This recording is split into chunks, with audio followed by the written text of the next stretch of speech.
talk shooting shots, they just want me to fade. But my game made when I'm getting buckets today. Crossover, pull up, bet you fall for the hezzy. Game 7, prime time is butterflies on your belly. Now can you do it? Folding under the pressure, boy, can you do it? If you going, show 'em who better. Don't let the game slip and don't get caught in the lights. Crown me, yeah, Jordan taking off on the Baby, flight. give me all the rings right now, we the champions. We the champions. I do my thing right now and it can be done. They said it can't be done. Give me all the rings right now, we the champions. We the champions. I do my thing right now and it can't be done. They said it can't be done.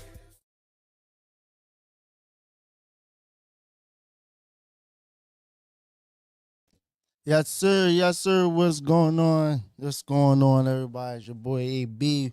We back with another live episode of Open Gym, the OpenGym Show. I'm your host, AB, man. And yeah, we here, man. We talking about everything. You know how we get down. Talk about, NBA, NFL, some things with, Deshaun Jackson, LeSean McCoy on their new podcast, Drake and Kendrick Lamar beef, everything. We touching everything today, man. Also, a little later on, once we get into the basketball things, we'll have a special guest, special co-host today with me today. So we gonna have a good time today, man. Again, y'all already know it's your boy AB. Make sure you like, comment, subscribe to the channel.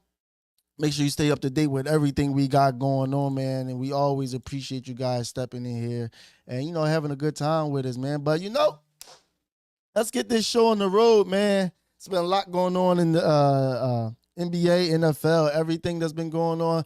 But we're going to start down in the NFL. Something short and sweet with the NFL, obviously.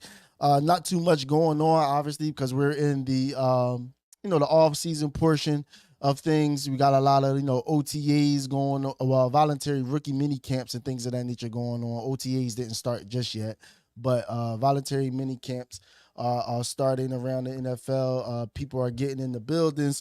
People are, getting them playbooks ready.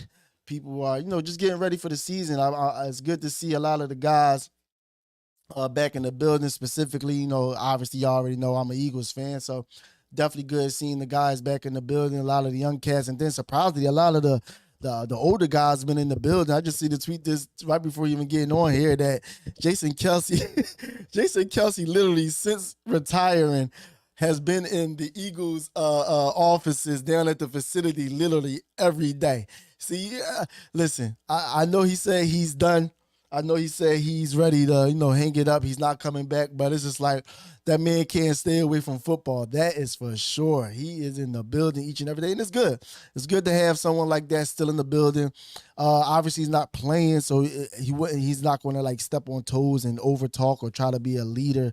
When his team, gets going. And a lot of things are going to fall on the guys that's actually playing, like, Jalen Hurts, A.J. Brown, Brandon Graham, and a lot of different guys that's in the building right now. Darius Slay, Big Play Slay, all that. So, yeah, man, it's good to see that everything going on. Obviously, the draft is finished.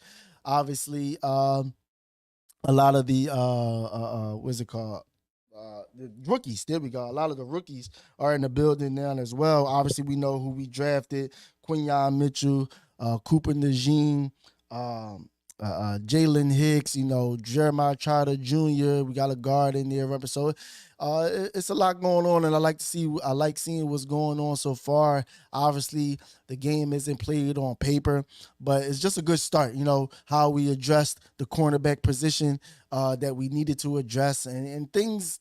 I told y'all this before. I know it's a lot of things happening now, but this isn't going to be the actual team or the roster once week one start. Heading to Brazil in week one. So, yeah, just early reports.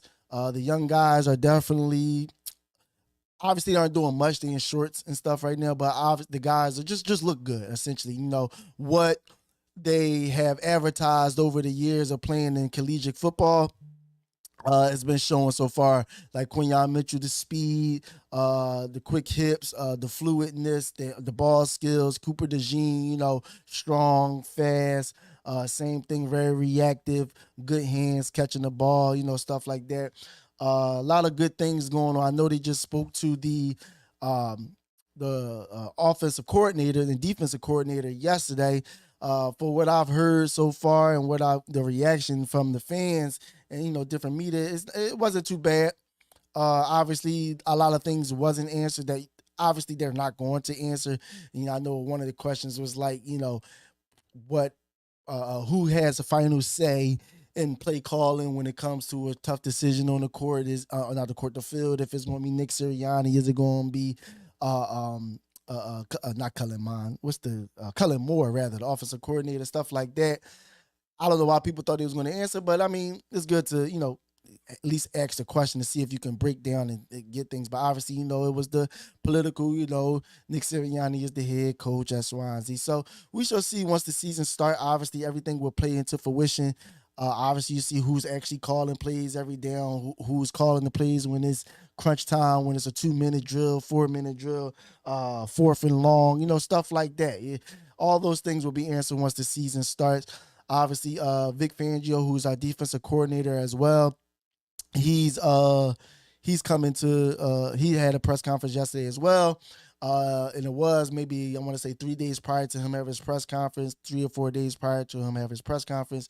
He had a Cooper Desean was actually on one of the morning shows on NFL Network. And, it basically was confirmed that this particular year he's going to not start like starting, but more so the first positions he's going to learn, because he is a versatile back that he can play safety, corner, slot, things of that nature. He's going to start primarily in the slot, and also corner. So, which gives the team versatility, because we know last year depth was an issue. Like I said, that doesn't mean that later on in his career, maybe even this year, or maybe next year, as early as next year, he might move to the safety position. But obviously, they want to see how it looks when it comes to having Reed Blankenship and CJGJ, essentially Chauncey Gardner-Johnson starting at the safety positions. And again, I like to move him learning nickel because it gives us depth, something we didn't have last year, because once Avonte Maddox got hurt again last year, we really didn't have anyone to replace that role. And when he's healthy, he's one of the best nickel corners in the NFL. But that's one of the main issues, is his health. He can't stay healthy. Each year he's something nagging. I'm not saying this is probably his biggest injury that he had. It took him out the whole year. But, it's just always something. So it's good to have depth there where you can have the young man who's, for all intents and purposes, I believe the 2 young men that we just drafted, is no way they don't start this year. That's just me personally, especially Quinyon Mitchell. They're going to have to put the man on the field. You spent the first-round pick on a cornerback, which hasn't been done since, I want to say, not even what was that? Who was that? The Troy and Bobby. Lido and it was Lido Shepard, essentially. He was the one that got drafted in the first round. So that's something we got to look at too, that I look forward to when it comes to this upcoming NFL season. I appreciate you guys tapping in on YouTube, on Instagram, on Facebook, everywhere that we live right now. Appreciate y'all guys stepping in. Like I said, make sure y'all share this. Make sure y'all like, comment, subscribe. Get them numbers up, and let's have a good time. But yeah, NFL on the way. We're gonna see. We're gonna see how it goes. Like I said, it's not played on paper, but we're here now, and we're gonna see how this team does. Hopefully, it's definitely a better season. Hopefully, Jalen Hurts comes back better.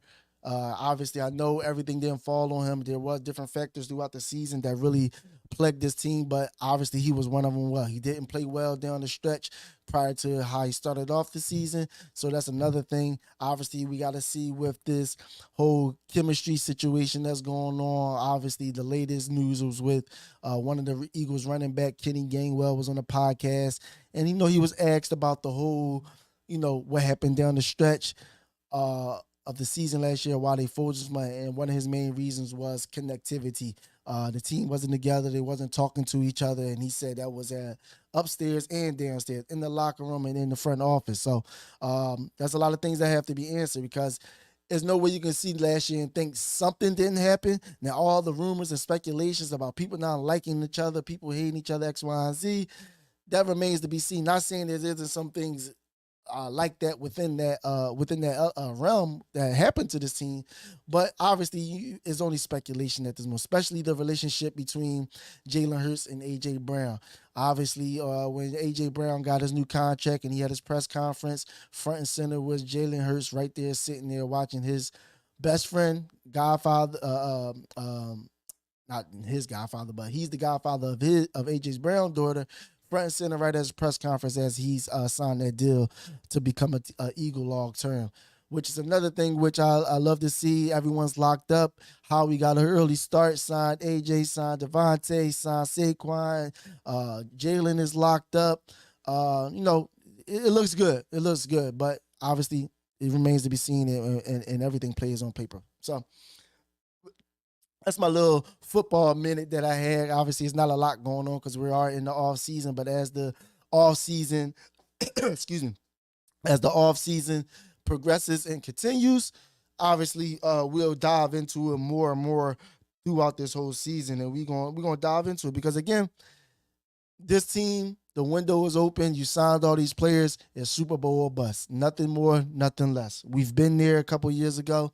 This year, it's nothing has changed. So before we switch over to basketball, definitely, I do have one clip. So just to give you a prerequisite of what happened the day, I want to say, was it today or yesterday? I believe it was today.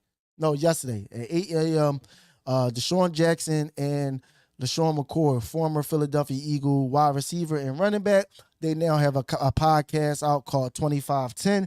And it's been news everywhere. It's been talked about these guys in this particular episode because this episode was the Chip Kelly episode. So if you don't know, just to give you a little background, I got a video here I'm going to play for you guys. But Chip Kelly was the Philadelphia Eagles head coach at one point and unexplainably started cleaning house, trading our best players that we had. And LeSean McCoy and Desean Jackson were two of our two best players on the team, and they got traded. Before I dive into it even more, we're going to listen to this video, and we're going to see what Desean Jackson has to say. This is Desean Jackson on their podcast, 2510, and this is him on Chip Kelly.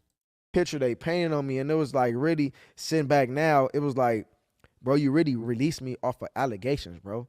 And like that was a coward move, bro. Like that was really like you were scared of a powerful young black man that you couldn't really relate to. And it was all off of a story that was dropped. Yeah. Wow, like they really finna release me on this, bro. Man, like I really couldn't even look my own mother in her face during this time. I think that affected me my whole career, bro. It's always affected me. And still to this day, I'm still trying to like, put my best foot forward and show these guys like, I'm not a hoodlum or like, yeah, I grew up and yeah, I hang with certain individuals, but does that make me a bad person? Right. You literally like tarnished a young kid that was innocent, that didn't do nothing but do right for people. And like I say, I speak on me having a big heart. Like my heart is bigger than every, like you can ask, like if you need, I'm gonna help you if I can help you. Like, especially if you my boy, I'm gonna take you on a plane. I'm gonna take you places you never been. Yeah. You know what I'm saying? And it's like sometimes like I'm almost like crucified for that and having that big heart. Well, there you go. That was Desean Jackson, man. And if you all know, well, if you don't know, during that time there was a an article written by one of the Philly beat writers by the name of Elliot Shore Parks, who wrote an article about Desean Jackson and quote unquote his gang affiliation ties. So if you don't know, during that time when Chip Kelly took over, he had one season with those guys. It was a winning season, obviously. When it was Mike Vick, Desean Jackson, Desean Jackson, Mike Vick, and LeSean McCoy. That was the trio. That was the offense. They was very talented. Mike Vick obviously just got out of jail a couple years later, got the starting job on his redemption, and actually still has some good ball left. And more so throwing than even running. He still could run a bit, but he was throwing the ball. Desean Jackson, we all know to this day, still leads the league with touchdowns over 50 yards or more. Still, I think he has about 11 of them. No one else has done that.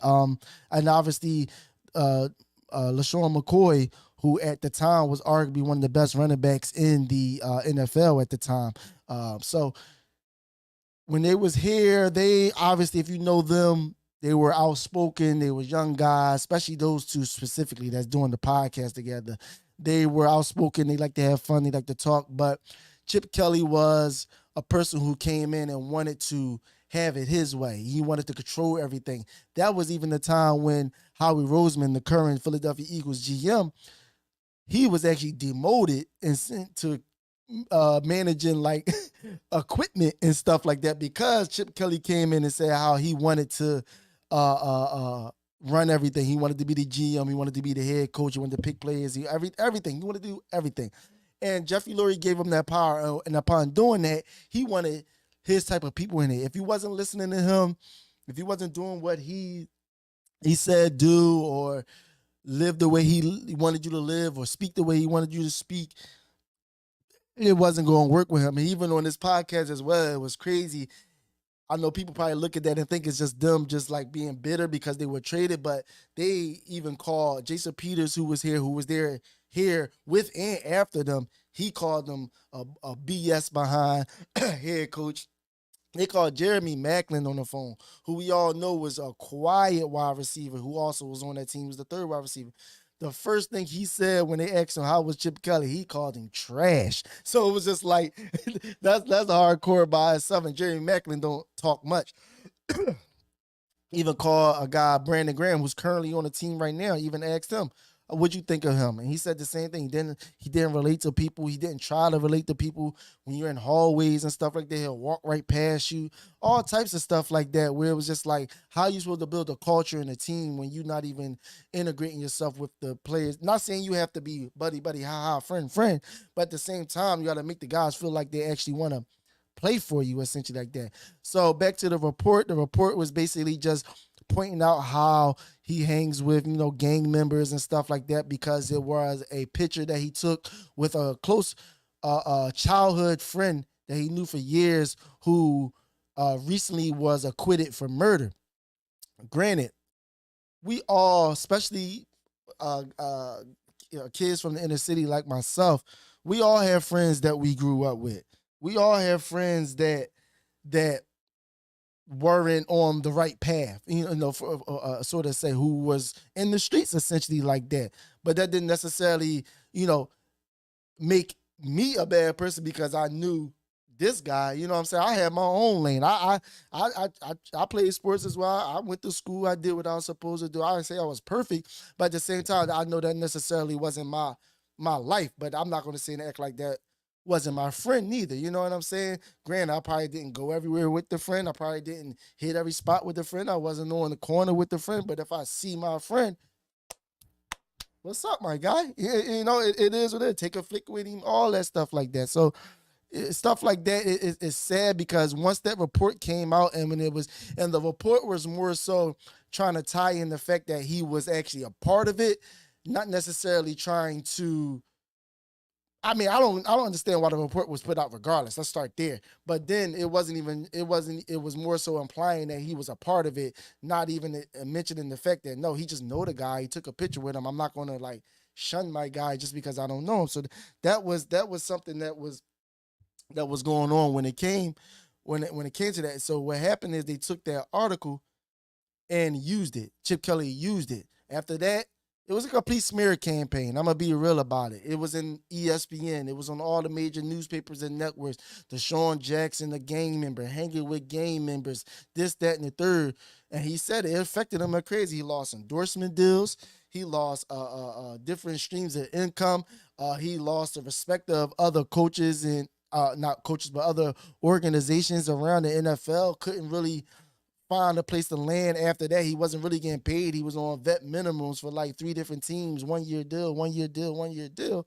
These are the different things that I don't think reporters and analysts take into consideration when they start saying and writing different things about these players, because at the end of the day, they gotta be held accountable too. You can't just continue to just say what you're gonna say, write what you're gonna write, and think there shouldn't be no repercussions, because now you're talking about messing with people's livelihoods. That's why I always defend the player when a player sits there and say, hey man, relax on that, because it's more than, it ain't about the feelings.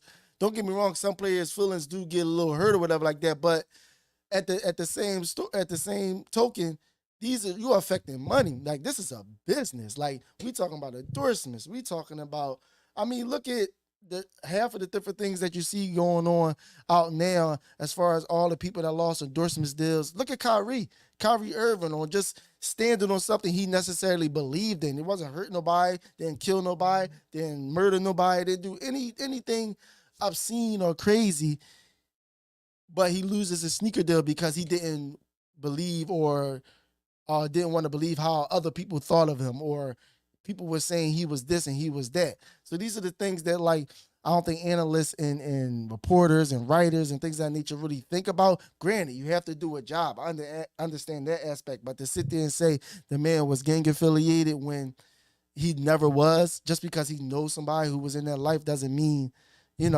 I know half the people, they probably know drug addicts, gang affiliated people, anything. It could be anything. I know everyone knows somebody who's ain't perfect, essentially, like that. But no one is sitting there turning around talking about, hey, Elliot Shaw Parks, you hang with such and such who robbed the bank. You shouldn't, you shouldn't work. You know what I'm saying? We're not going to put that on you just because you do that. So that was something that was kind of nutty for me, that I didn't necessarily like when it happened. But we're here now. They're gonna talk about it. Make sure y'all check that out as well. It definitely was a good watch, especially if you didn't know exactly what went on when it came to that season. But now it's time to move on to this NBA, man, and we got a lot to talk about. And I have a special guest host with me today that I'm about to pull up right now. My guy DeAndre Dre. What's going on, my guy? How you doing? Welcome to Open Gym, my guy. What's good, man? Thank you for having me. Yeah, man, for sure, man. We're going to try to get this to a point where it ain't no thank you for having me. It's welcome to the show. So let's you just dive on in, have fun with it, man. Treat it like it's your own, and we're going to talk about this thing, man. NBA season, full effect. NBA playoffs, rather, I should say, is in full effect. Obviously, we have the 4 remaining teams, 2 in the East, 2 in the West. You got not 2. I mean, it's 2 teams left each side, but Yeah. You got your Cavaliers versus the Celtics. You got your Knicks versus the Pacers. Then you got your Mavs versus OKC. No. Yeah. Yes, OKC. Yeah, and then Minnesota. I'm all twisted up right now. Minnesota against the Denver Nuggets, man. So we're going to start in the East side, man. We're going to start in the East side. First, let's clear the air. Since you are new to the show, we got to get some alliances here. See where you land at when it comes to the NBA. Who is your team and favorite player, and then give us a little bit of why. Bron. Okay, that's an easy one there for sure.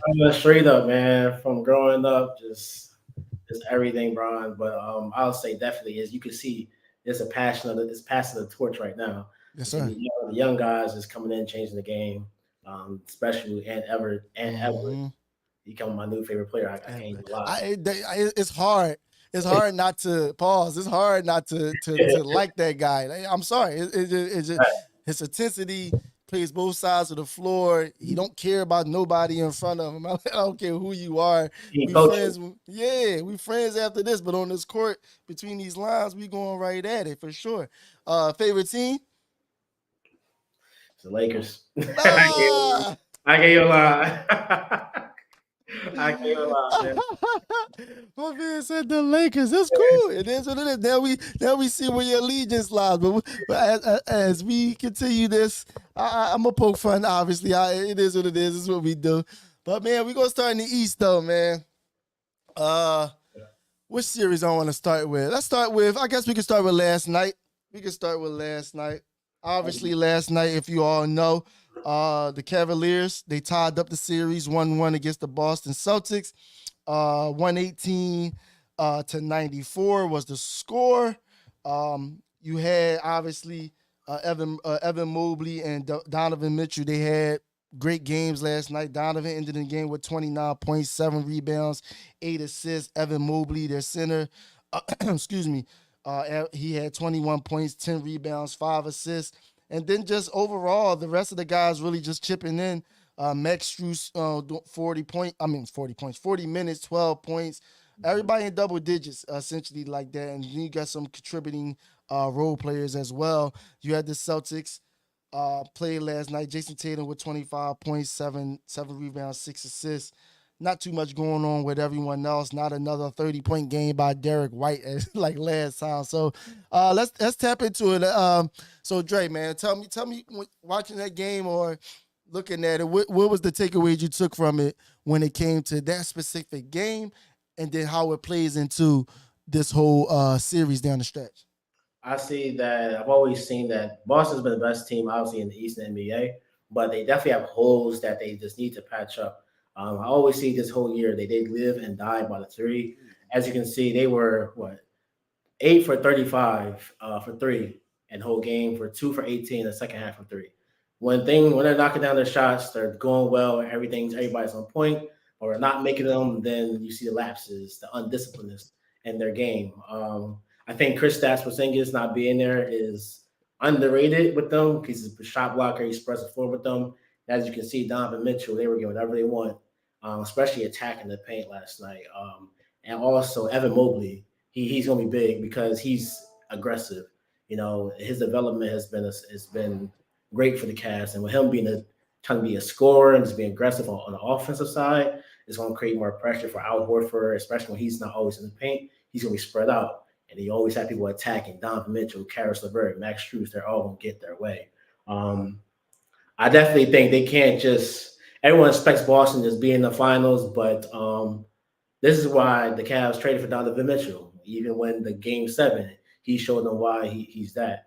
Going forward for the series, they're going definitely – I would say Boston needs to be more disciplined and not live and die by the three. Like, they have athletic players like Jason Tatum, Jaylen Brown, move, cut, off screen, ball screens, whatever you need to do, but don't just settle. I think you are giving the other opponent just a cop out by just bombing threes every trip down the floor and giving them an easy out, because the Cavs, they not going to go easily, especially, like I said, Kristaps not being there is definitely going to be an underrated thing going forward, moving into the series. And you said two things there that really stood out to me. Those things stood out to me as well. Obviously, the easy part was definitely Porzingis not being there. Definitely, Kristaps. Granted, he wouldn't be a defensive player of the year candidate, but again, he's still 7 foot. He still alter shots. He still block shots. I believe one year he even led the. I didn't say one of the tops in the leagues in blocks in 1 year. I want to say it was like last year or the year He was up there. Yeah, so it was he definitely has that part of his game, a part of his repertoire, rather I should say. So definitely him missing that, and again the Evan Mobley situation, and the Cavs are playing without Jared Allen at the moment as well. So missing Jared Allen, having Evan Mobley there, and the only big really that can be an impact on that side of the ball defensively is Porzingis, because Al Horford, for whether it is, I know he killed the Sixers a lot in his past. This isn't the series for him because Evan Mobley is too athletic, too agile, can move in, place the floor, hit that mid range, so he can pull him out the paint.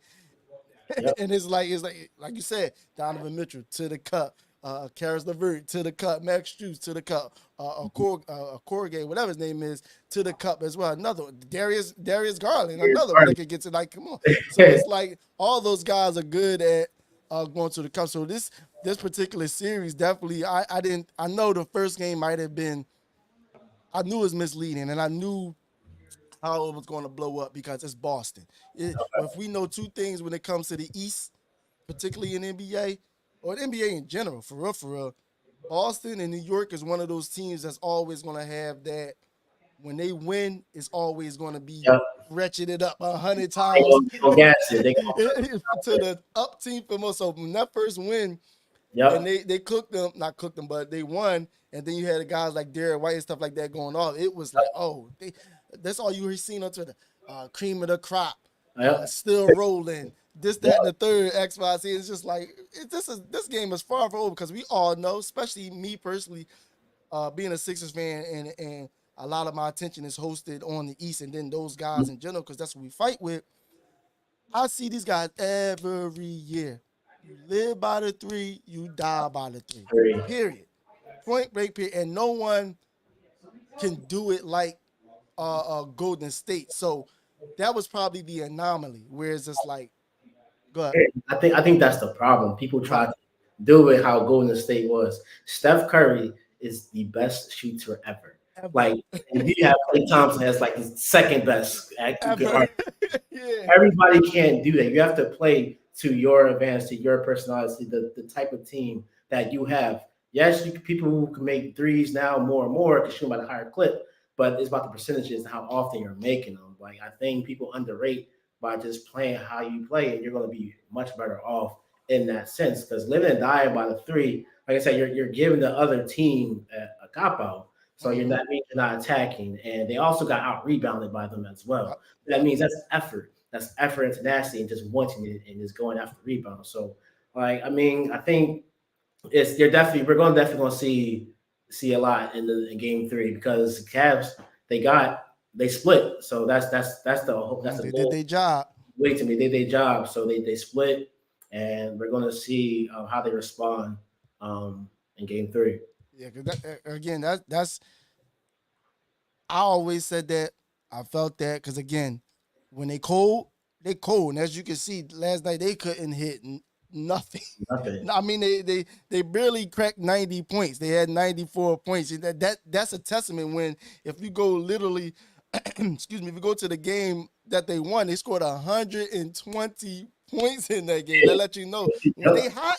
I give it to them. When they hot and they rolling, they hitting everything. And you seen it in the first game. Derek White was leaning this way, leaning that way, getting every three possible. So I absolutely get it. So I mean, we're gonna see. I'm glad, like you said, the Cavs went there, did their job. They won in Boston, so they showed they can win in Boston as well. So this is gonna be more of a game than I than people expect. Because I know people probably just thought they were just gonna run them over. And granted, I still have the Celtics winning the series Yeah, overall. same. You know what I'm saying? Because at the end of the day, they have the more talented team. I would say, or more. I wouldn't say talented because they got some talent over there, but more so, I guess, experience within this moment in the playoffs. Right. Because against this the Cavs, it's their first time in the second round since LeBron James has been there essentially like that. So I still got them winning. I still got this.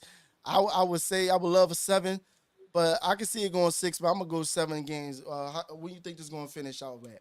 I think go with 6 games, but like I Six. said, even as even if they do win the series, whatever the tough the more you progress, the more the competition is going to rise up, and so Absolutely. you're going to play better talent. And if they get to the finals, whoever's getting out of the West, it's going to be tough regardless. Absolutely. So Regardless who they when play. they get to the finals, like all that, the discipline is going to show, the error is going to show. So when they're not making their shots, how are they going? What kind of Celtics Yep. they're going to Yep. be? And so they're not just going to get off, with the other team because other teams will be prepared and disciplined. So, but yeah, I have them in six though. Okay. I mean, listen, we gonna see. Obviously, the cream rises to the top, but we seen some collapses in the past as well. And if they can't get that situated, and I feel like they lose half the time when Jason Tatum, the one that actually does well, and everyone else don't do anything. So, because shoot, that first game, Jason Tatum ain't do much. It was everyone else, Jalen Brown, Derek White, everybody else. So, but we're gonna move down the road about 6 hours Yeah, was the South. We're gonna go down yeah. to New York, man. Obviously 2-0 right now. What I know it's the we ain't going to talk about them or we don't blame them, rather I should say. But what's going on with the ref in this Knicks Pacers series, man? I especially game one. You hate to see at the end of the game another team get robbed. At least the opportunity of Right, winning the game. right. They weren't able to challenge the missed kickball, and then with the moving screen, it just seemed like he was waiting to call that. Mm-hmm. Thank Mm-hmm. you too. Barely even touched him. That's Really the crazy thing. and it's like more of those throughout the whole game that don't get called. Mm-hmm. But OG and Anobi getting injured, I think that's huge because that's just another person that can't contribute because Jalen Brunson is making everything going. But with the refs, it's Ricardo got fined, but At the end of the day, you can't. There's nothing you can do. Like Yep. the Sixers gonna do what they're gonna do. You can't Trust do. me, you actually the Sixers fan. Trust me, there's nothing you can do. I trust you. You see our You don't get series? mad. You don't want to get thrown out the game. So the most you can do is try to be a disciplined team, not worry about the refs calls. So that's just going to throw you off. All you have to do is really worry about the game plan, executing, and getting the best shots you can possibly. Because you just constantly worry about the refs and not getting this call, that call. Ultimately, it's going to throw you off your game. And I know it's very frustrating, but yeah, I think Indiana is definitely going to come back tonight because I think they play tonight. So like I said, OG ain't not playing, but Pascal has to be better. They're most better when Much better. they're at their best when they're in transition, getting transition buckets. Tyrese out there running the floor, being floor general, passing dominant. So I think that's going to be huge. But with Jalen Brunson and OG and Nobi being out, that's another wing defender that they don't have. Another person that can space for three. So it's going to be interesting. I think that's probably that was the X factor. OG. Since that trade, we've seen the positive he's brought to that team. Like you say, guard multiple positions, Yep. hitting the three at a crazy clip right now. I was looking at the game like, when the hell did OG start making threes like this? Like, come on. So you got that going on, guard multiple positions, rebounding, defending, like all those things gonna be missing. Like everything, that's your quintessential. That's a true definition of what they call a glue guy, someone that literally brings every aspect of the game together. Because obviously, knowing they aren't the biggest team, he helps in rebounding as well. Even though they got other guys like Josh Hart and stuff like that who attacks the board, so I feel like that's gonna hurt, and it sounds pretty serious. The hamstring injury as well. He's already been ruled out for Game 3. My thing is and it's crazy that I thought it would be different this year because they've been so healthy, but you know the stigma that Tibbs has always had. Yeah, he runs his teams down. Like he has eight man rotations in the middle of the regular season. Like, what are we doing? Why are we playing Josh Hart 40 minutes on game 18 of the season? People are never gonna forgive him from D Rose. To this day. To this day. Man. Broke that man, yo. Broke that man. He had no reason to be in that game, but that just shows you to his way as coaching, he wants to keep going and going and going, and then injuries ultimately happen. So that's ultimately the downfall. Yep. And again, no one's wishes injury or them to get hurt. We all looking for good basketball, but it's a part of it. And decision making from a head coach is a part of it. I mean, I'm again not looking forward to it, but Josh Hart has been leading the freaking playoffs in minutes played. He literally played 40 minutes the last 3 games he played. So it's just like, relax. It's okay to bring someone in just to give someone a break or something like that. You're not going to lose that, man. And then the way your team play, I'm not going to sit there and believe that no one else could come in and still just fill a void for a couple minutes here and there, still give you that toughness, still give you that grit, that grind, rebound, and whatever it is that you need going on. I mean, when we played the Sixers, just remembering, it was game, I want to say game 2. It was the 50-point game by Embiid. So it was game 2. Okay.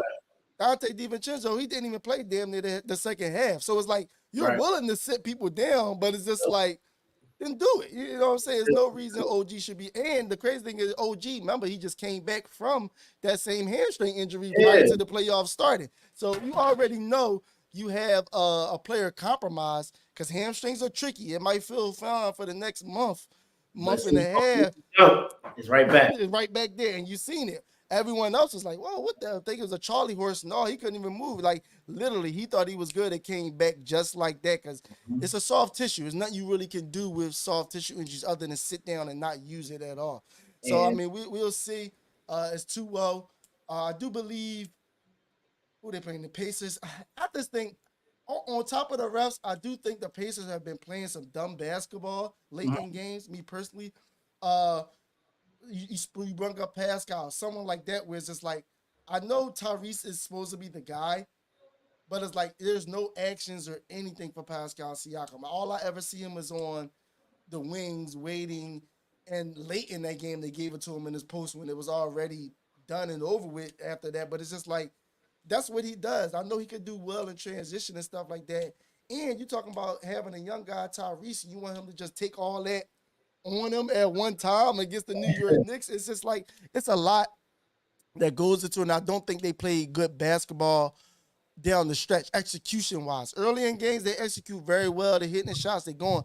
But when it starts getting tough and things get a little tighter and the court condenses, Hey, them hands start getting a little sweaty when it's the fourth quarter, and it's time to make a play. You have to execute.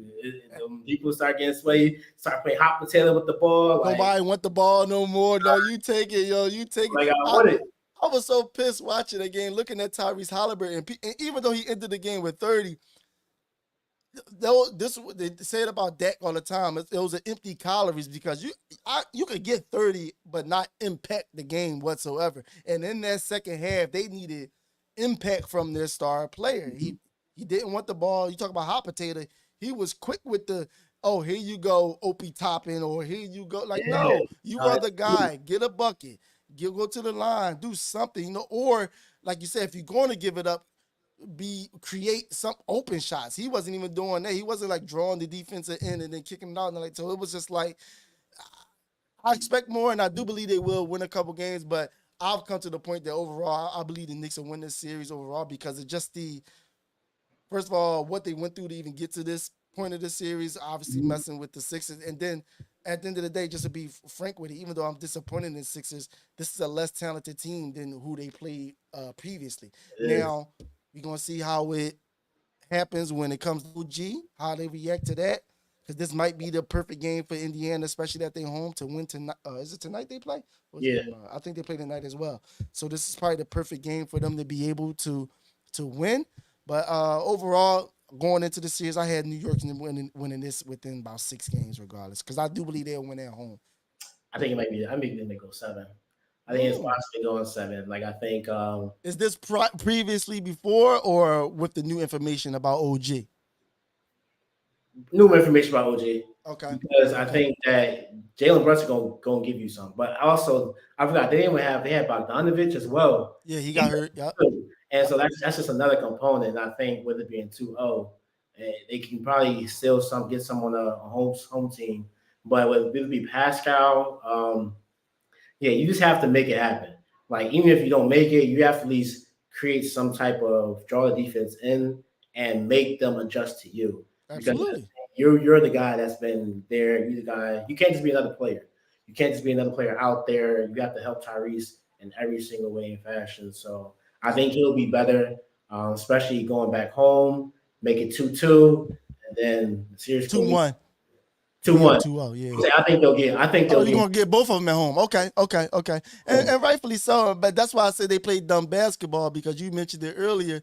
They like to get out and run, which in the second half they stopped. They started walking the ball up the floor. That's the worst thing to do, especially if you don't have a guy that can break down the defense, that defense, particularly in the New York Knicks, where it's like they love to play half court. They'll sit there in half court all day. The Miami Heat, all of them, they'll sit in half court all day and like, let's do it. Like they like to slow grind them out games, only scoring 80 to 90 points. They'll take that. They ain't trying to run up and down the court because one, they don't have the guys to do that. Because if they actually get out and run, you can't have Hartenstein out there.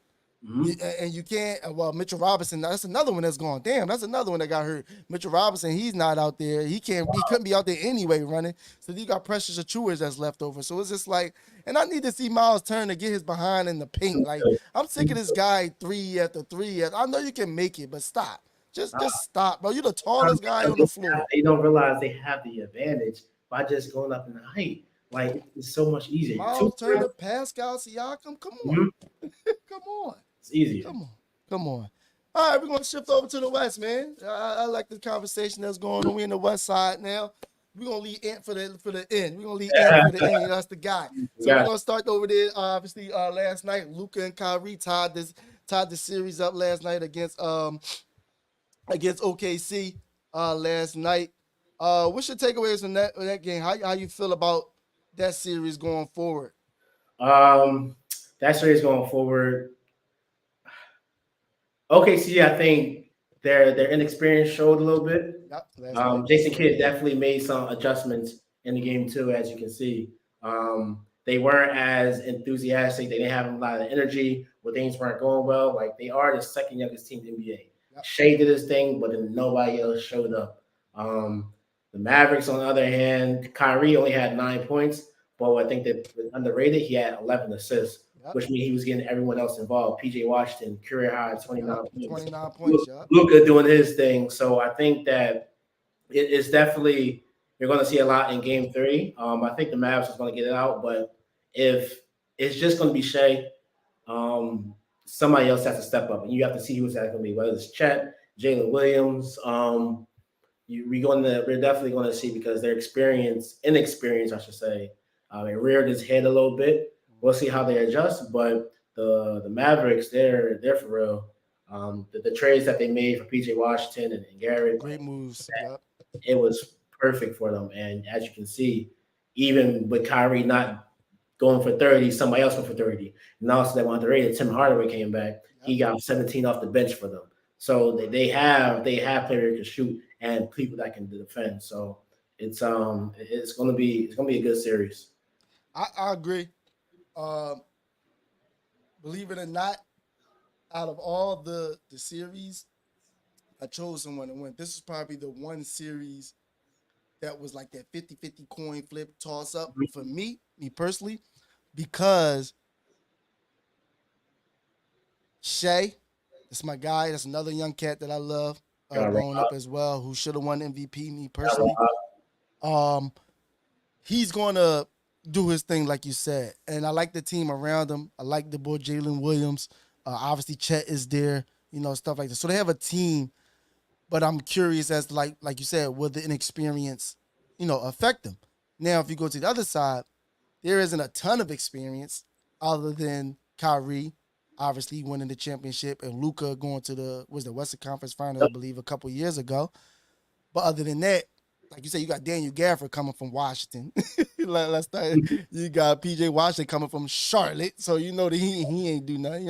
So that's why I was a tosser, because it's you got the young team that it's a positive and a negative, that they don't care, they don't have any recollection of any failures or anything, so it can work in their benefit or a negative. But then you got the other guys who know what they're doing, but again, the team around them had deficiencies. They aren't the best defensive team. They gotten better with the added players that they got as well, but they aren't defensive like Minnesota or New York or nothing like that, anything like that. So you can score on them, and if Luka or Kyrie don't go off, you've seen there that you can be beat. Obviously, last night it was another guy instead of Kyrie, but again, you can beat them. So it was always a toss-up to me, but I more so lean to the fact of having, not saying Jalen Brunson wasn't a good addition because they never wanted him to go last year, but adding someone like Kyrie, who was just get me to the fourth, and we Gucci. Just get me to the fourth and we Gucci.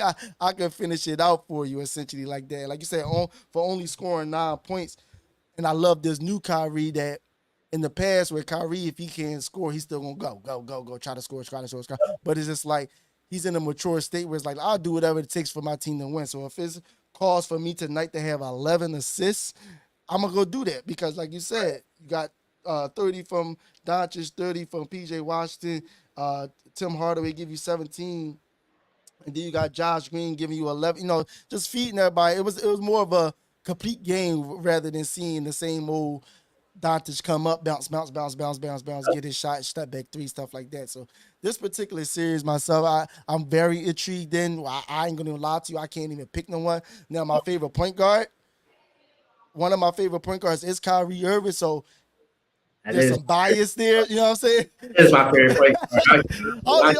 only say one of them, because Baron Davis is my other one, and that's that was my guy. Baron Davis was cold, bro. Baron Davis was cold. Yeah, he was. But so if we talking about right now, yes, Kyrie Irving is my favorite point guard in the NBA right now for sure. I think something also good as well, really quick, is that Kyrie, he's also in a very similar situation that he was in Cleveland. Absolutely. See, with how Luka Doncic plays, he's very similar to LeBron in a way. All dominant. Yep. The athleticism. And so I think that he's in that kind of role again, which helping him thrive as well. Tim Hardaway, after the game last night, he made comments basically saying that we listen to Kyrie, we listen to what he says. So he's the champion. So they follow him where he says, adjustment that he says, they follow it, and they heed to his advice. And so you can see it helps. You say when Kyrie doesn't have to go on, he's still getting 11 assists. But we all know when it comes down to it, you can get those buckets in the fourth quarter. Him and Luka Doncic, because Luka Doncic scored or assisted on 24 or 36 points for the Mavs in the first quarter alone. So he can do it by himself if he wants to, but he doesn't have to.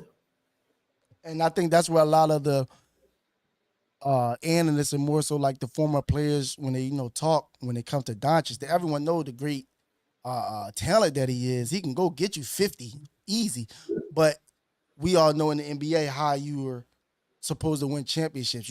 You can't win like that. It just is what it is. Especially like if you would say it was to go to the next round and play Minnesota, you think Luka, what?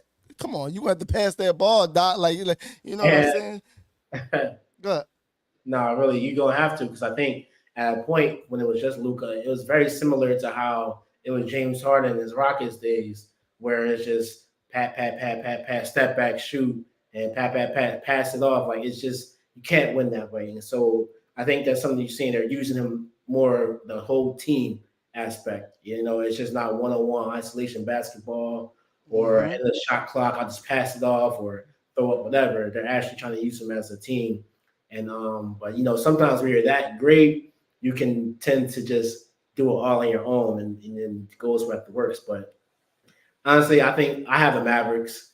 I was about to say, who you taking? I think I got the Mavericks, and it's like I said, it's only because of OKC's inexperience. And I think it really showed. And the deeper they go, and the type of playoff games, because like you said, fourth quarter come, people start playing hot potato, and also they don't have enough veteran leadership on OKC to look at, right? Yeah, to help them like in game situations or moments throughout the game where they can little nuggets to help them out throughout the series. And I think, like I said, Jason Kidd, he made some adjustments, and they're just going to see the chess game that's going to happen. And we also like you said, chess game, because not only in them fourth quarters, when you start getting to game 3, game 4, game 5, game 6, and you talk about the series is 2-1, 3-3, 3-1. You know what I mean? When you got to get a win now back at OKC or get a win in Dallas or vice versa.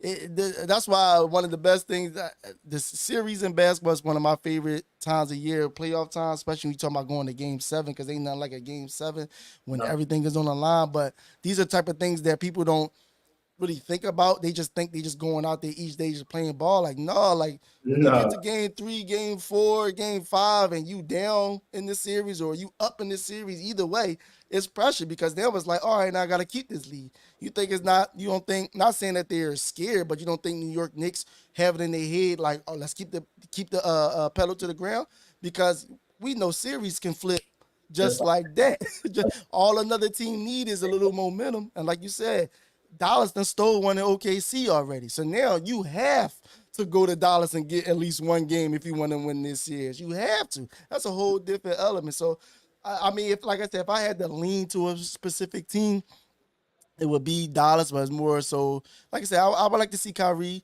go far in the playoffs again. Absolutely. Absolutely. Nothing against OKC, because like I said, Sha, that's my guy. Like him and Ant is like, to me, that they like that to me. So definitely, if I had to pick, I would probably go Dallas right now, and I would say maybe.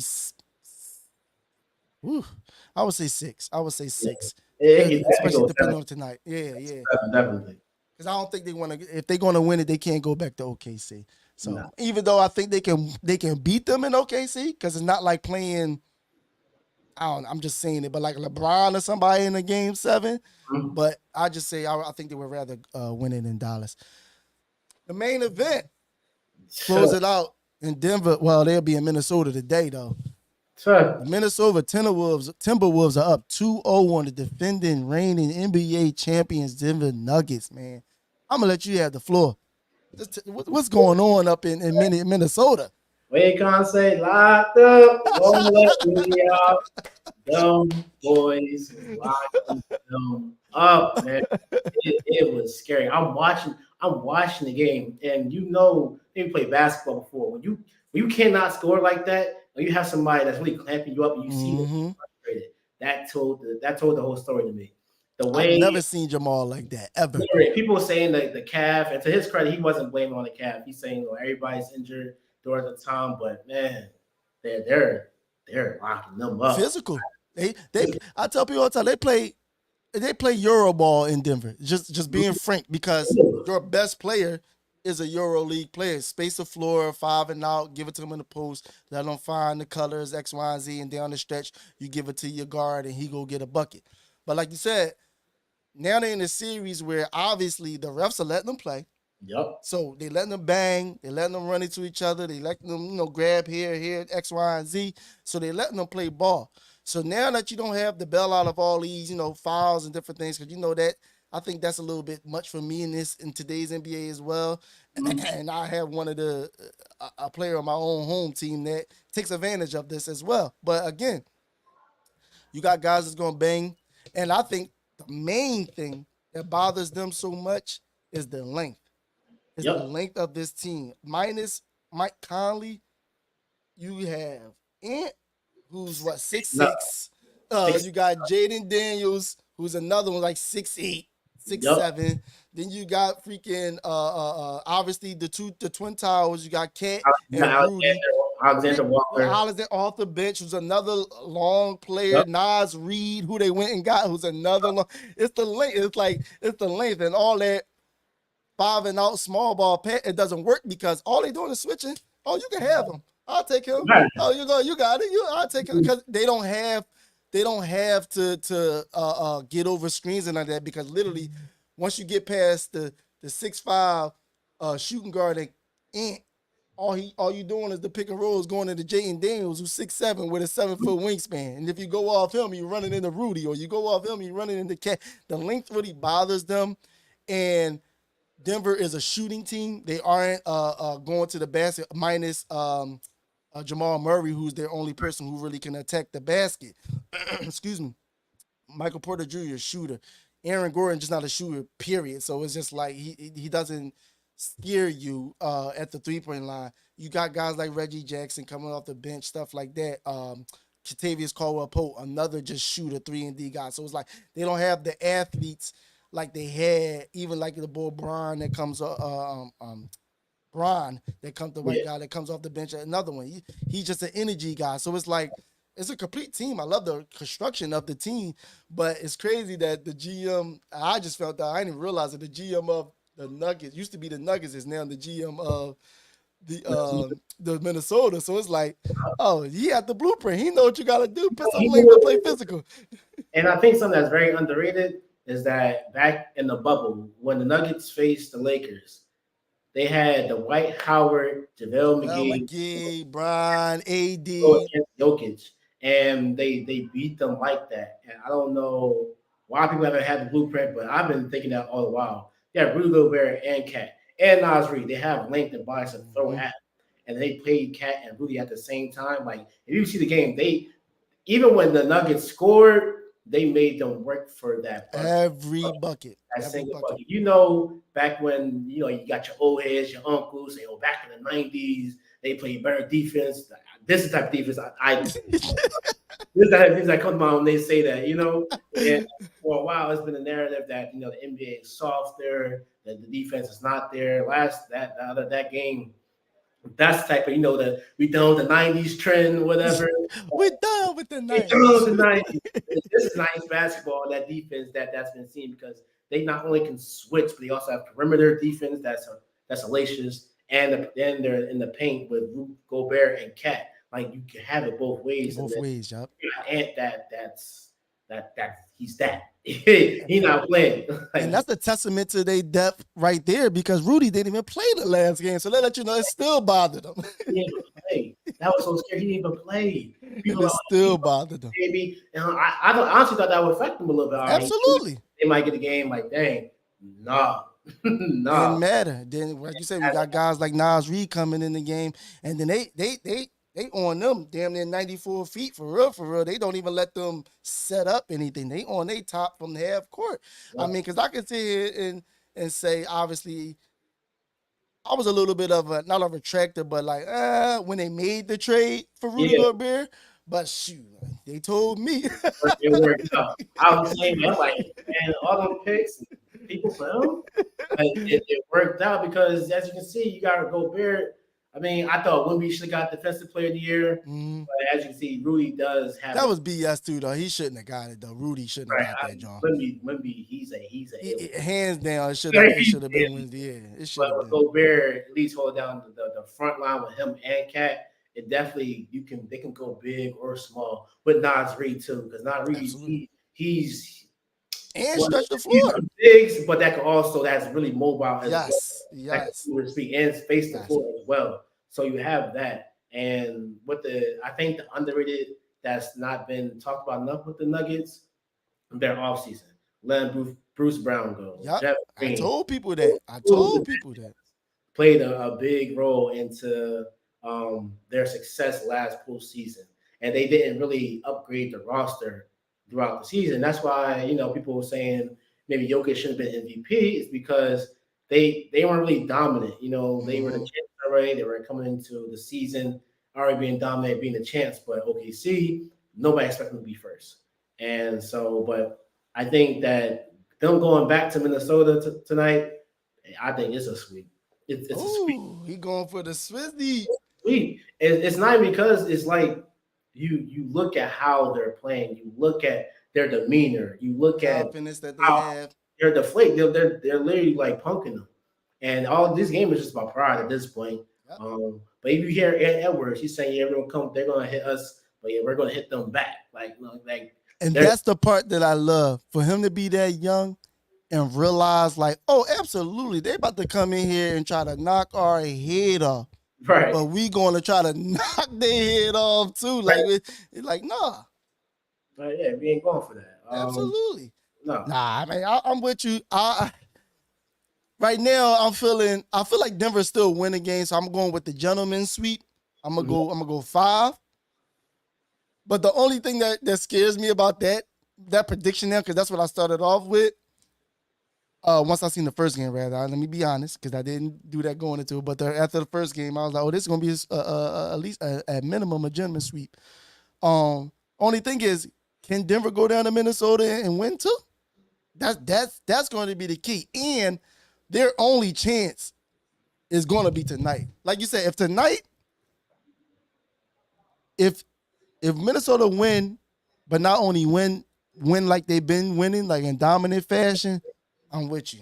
They sweeping these boys because there's no way. Bring the brooms out because there's no way Game 4 is going to let them come in and have to play an extra game. Ain't no way. And then to have that little token in your back pocket, being a player, like, oh, I swept the defending champs last year. Yeah, on route to a Western Conference Finals berth. Yeah, so like tonight, if they went dominantly like they have, I'm going with the sweep. But if it's like a close game situation and Jamal Murray hit one of his little, game winners or something like that, all right, I can see like, all right. Or even if they was to lose, right, and it's close, I can see them coming back next game and being like, all right, let's at least get one and get back home.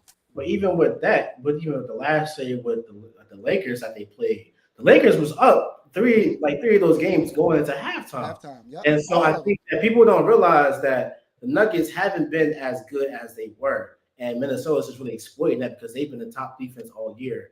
And when they like staggered their rotation, so when Jamal Murray's on the bench and Jokic's on the floor, they're attacking Jokic. They're not letting him get any kind of rest. And when Jamal is on or Jokic is on or off, they're attacking him. They're not letting none of them get rest. They're going it's either going both of y'all gonna get this work or one of y'all, but we're not gonna let y'all rest. Yeah, absolutely. We're gonna make somebody else like be the star or whatever, but y'all are not gonna be able to rest. And Jokic, for how great he is, you do see that he's getting a lot. He's definitely getting worked on. They're just dragging him down, but his athleticism has definitely been a problem because they running wolves. They young wolves running. All of them running. All of them. He try to chase Cat around down pin screens and he's shooting 3. Like it's a lot. And this is probably the worst match. Even Cat had a torn meniscus. You would never believe it. Yep. I completely forgot. Yep. He just came back at the start of the playoffs. So absolutely. Nah, man, I appreciate you, man, stopping in with me for sure today. This was fun. Definitely gotta continue to do this, man. Make sure what's your socials and stuff, Nick? You know what I mean? People can, follow you and everything like that. Follow me on Instagram at dre.incorporated, dre.inc_ on Instagram. Appreciate you. Let's do this again. Absolutely, man. Again, like I said, y'all gonna see more of Dre. You know what I mean? Y'all tell me how y'all feel. How y'all feel? No, but it was fun. It was fun talking about this. Good time. It's a lot of basketball left. Obviously going into the off season, but next year and beyond, and anything else going on in the sports world, we're gonna tap into. But I appreciate you stepping in with me today. This is Open Gym, man, and I'll holler at y'all next time. Yes, sir.